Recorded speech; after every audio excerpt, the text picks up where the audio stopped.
Pride and Prejudice by Jane Austen. Mrs. Bennet's brother, Mr. Gardiner, and his wife, Mrs. Gardiner, came to visit the Bennet family.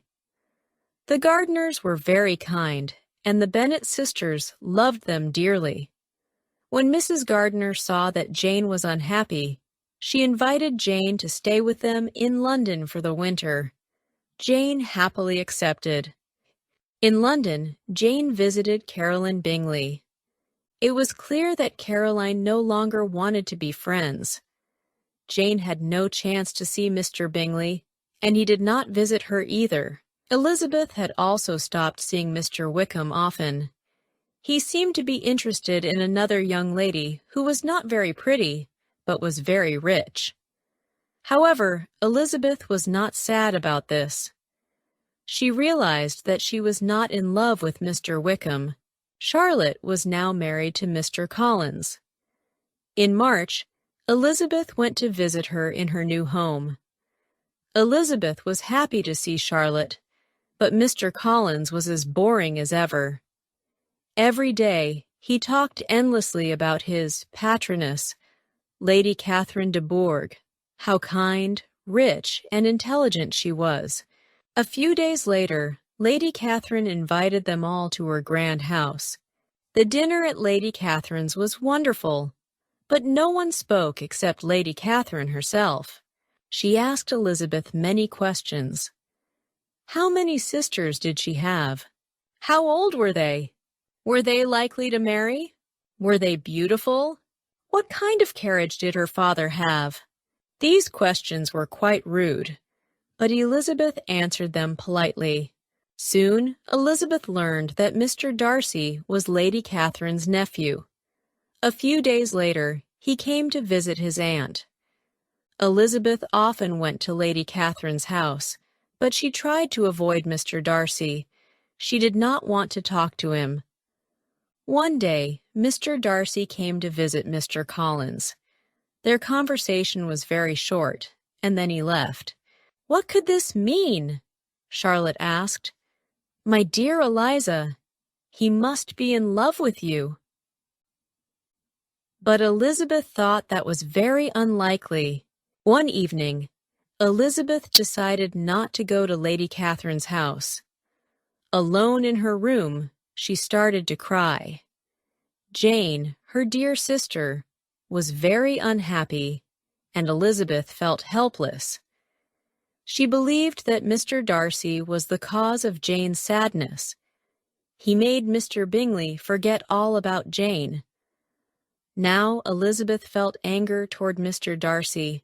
Suddenly, there was a noise at the door, and Mr. Darcy walked into the room. He asked if Elizabeth was feeling better, but she replied coldly. For several minutes, they sat in silence. Then he came closer and began, "I have tried to stay away, but I cannot. My feelings for you are too strong. Please allow me to tell you how much I admire and love you." Elizabeth was too surprised to speak. She listened in silence as he shared his feelings. However, he also spoke of his pride. He felt he should not marry her because he thought her family was not good enough. Yet he could not help how he felt. He was asking her to be his wife. Although Elizabeth did not like Mr. Darcy, she felt a strange pleasure. He was a rich and important gentleman, and he seemed sure that she would say yes. "I'm sorry to hear this," Elizabeth said. "I do not want to cause anyone unhappiness, but I cannot say yes to you." Mr. Darcy looked angry and surprised.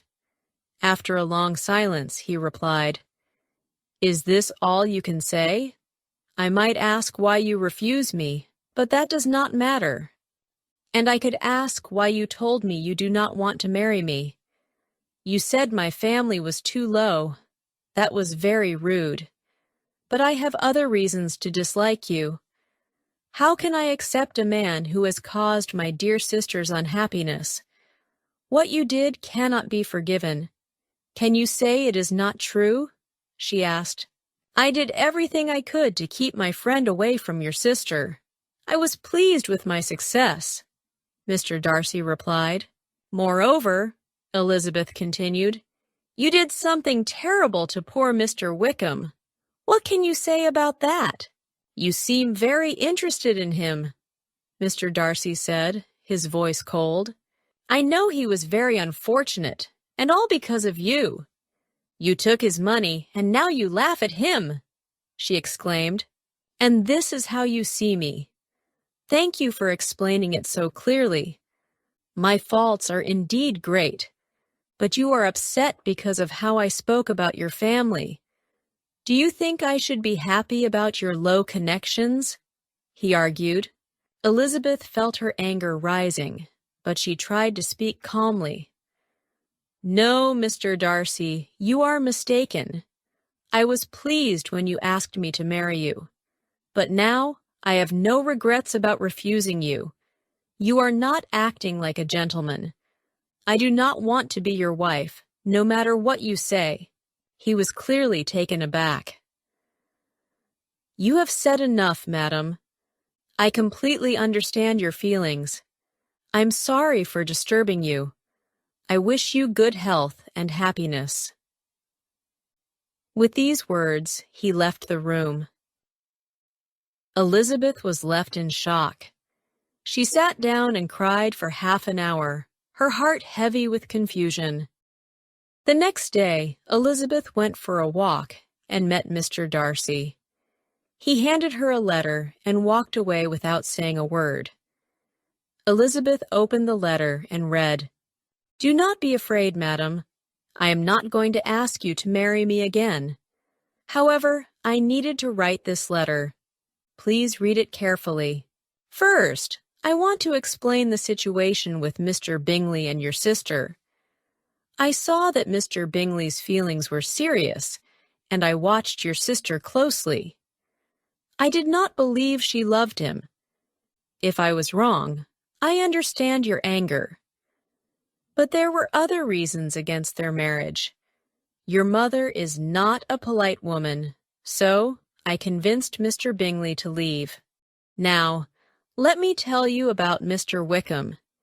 He is the son of a very honorable man, who was my father's servant. My father gave Mr. Wickham a good education. He was going to become a priest. However, I began to see his true character long ago. My father died 5 years ago and asked me to help Mr. Wickham. Half a year later, Mr. Wickham told me he no longer wanted to be a priest, but wanted to study law instead. He hoped I could help him. I gave him money for his studies, but he did not go to university. Then he asked for more money, and we stopped talking. Something terrible happened after that. My sister, who is 10 years younger than me, finished school last year. Last summer, she went to the seaside, where Mr. Wickham was also staying. She fell in love with him and agreed to run away with him. She was only 15. She told me everything. She couldn't keep any secrets from me. You can imagine how I felt. Mr. Wickham was only interested in my sister's money and wanted to hurt me.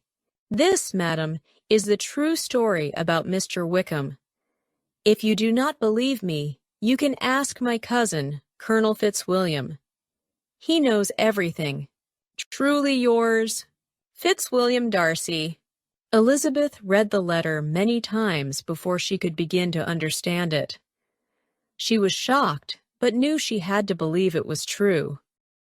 Elizabeth returned home to find her younger sisters talking about officers and parties all the time. Lydia was invited to spend the summer by the seaside with her friends. Elizabeth, however, did not want to see Mr. Wickham again. In July, Elizabeth went on a trip with her aunt and uncle, the Gardners. One day, they found themselves near Mr. Darcy's house. They were curious because it was a very big and beautiful home. They knew that Darcy was not there at the moment, so they decided to visit. When they arrived, Darcy's housekeeper welcomed them. She said that Mr. Darcy had always been very kind to her.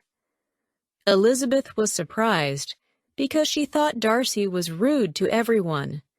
In the house, she also saw a portrait of Darcy with a warm smile on his face. Elizabeth had never seen him smile like that.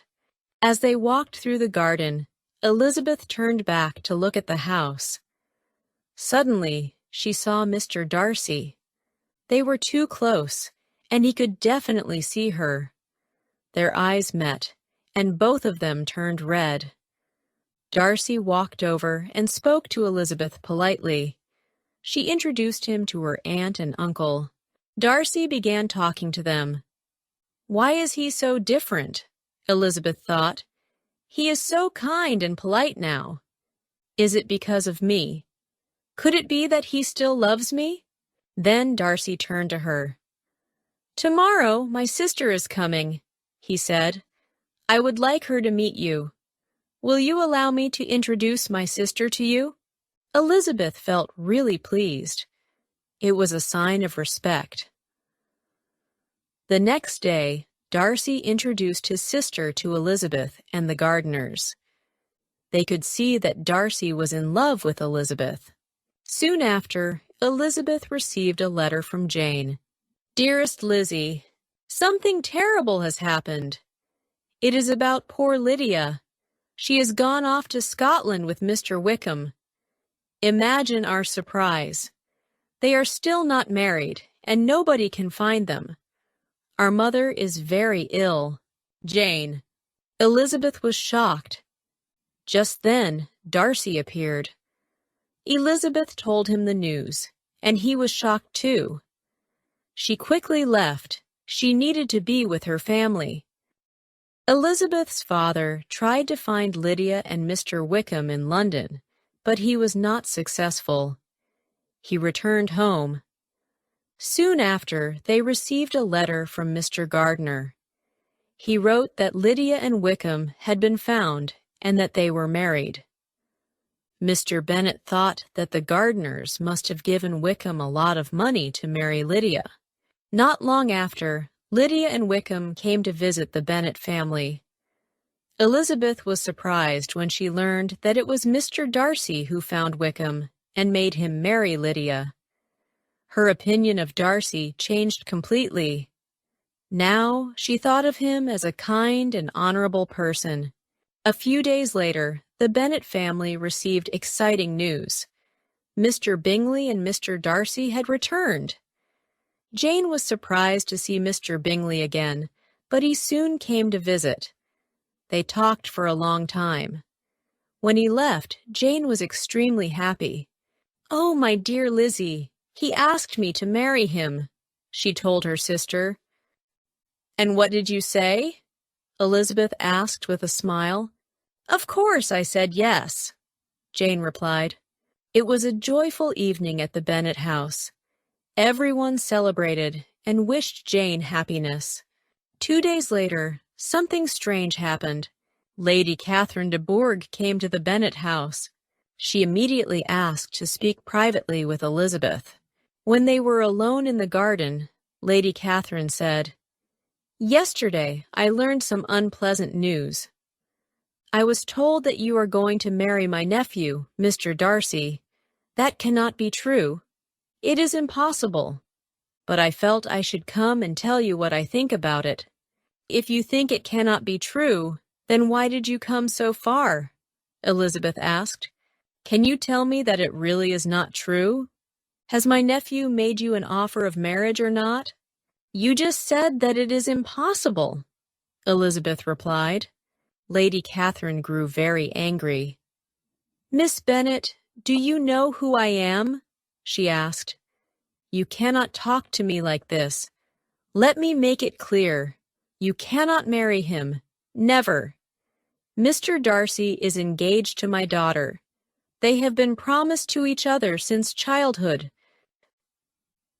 But it is Mr. Darcy's decision, not mine," Elizabeth said. "If he wishes to marry me instead of your daughter, why shouldn't I accept him? Because honor does not allow it. Also, It is in your interest to refuse him. If you marry Mr. Darcy, everyone connected to him will hate you," Lady Catherine said seriously.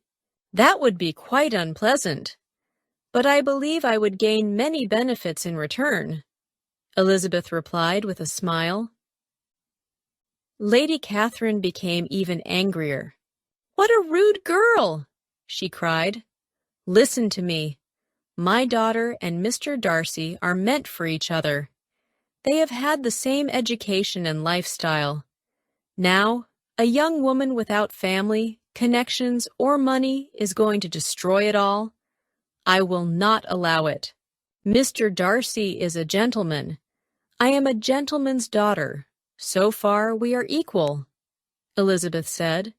"But what about your mother? What about your youngest sister? I know that she has run away with a man. My nephew cannot be connected to such a family." Elizabeth stood up. "I will not talk to you any longer," she said. "You have offended me in every way. I think you should leave." "What a selfish girl!" Lady Catherine cried. "Do not think you will ever marry my nephew. I will do everything I can to stop it." With that, she got into her carriage and left. What a strange conversation, Elizabeth thought to herself. Could it be true? Does Mr. Darcy really wish to marry me? The next day, Mr. Bingley came to visit, just like he always did. However, this time, he brought Mr. Darcy with him. Mr. Bingley and Jane sat down to talk, while Mr. Darcy asked Elizabeth if they could go for a walk. Elizabeth happily agreed, because she wanted to talk to him alone. As they walked outside, Elizabeth said, "Mr. Darcy, I have wanted to thank you for everything you have done for my sister Lydia. You helped her so much, and I want to thank you with all my heart for my family." "If you wish to thank me," he replied, "then let it be for yourself alone. I did it because I wanted to make you happy. Of course, I had other reasons, but the main reason was you." Elizabeth felt embarrassed and didn't know what to say. After a moment, Mr. Darcy added, "Please be honest with me. If your feelings have not changed since last April, tell me. My love for you is as strong as before, but one word from you will keep me silent forever." This was too good to be true. Elizabeth could hardly believe her ears. Finally, she found the courage to say, "Actually, my feelings have changed completely. If you ask me the same question again, my answer will be different." Elizabeth couldn't lift her eyes and kept looking at the ground, so she didn't see Mr. Darcy smiling, looking as happy as any man could ever be.